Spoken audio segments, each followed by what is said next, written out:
27 personnes sont mortes il y a quelques jours dans la Manche en tentant de rejoindre l'Angleterre. Après la Méditerranée, la Manche se transforme à son tour en cimetière.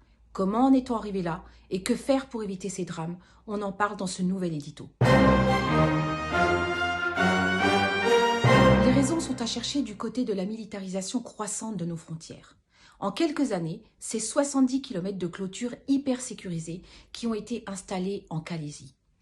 Cette situation encourage le business des passeurs et pousse les migrants à prendre de plus en plus de risques et à prendre la mer au péril de leur vie.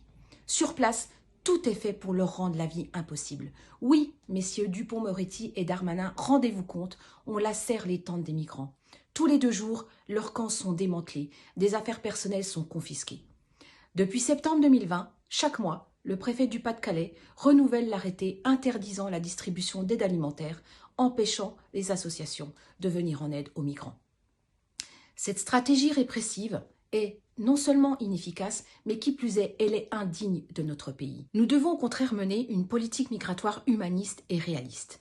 Dans l'urgence, il faut mettre en place un couloir humanitaire pour permettre à ces familles de rejoindre l'Angleterre, là où elles souhaitent aller, en toute sécurité. Il faut également renégocier les accords du Touquet qui font de la France le sous-traitant de l'Angleterre dans la gestion des flux migratoires.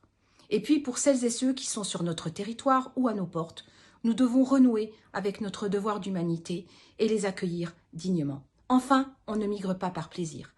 Quitter son pays est toujours un arrachement, on migre pour fuir la misère.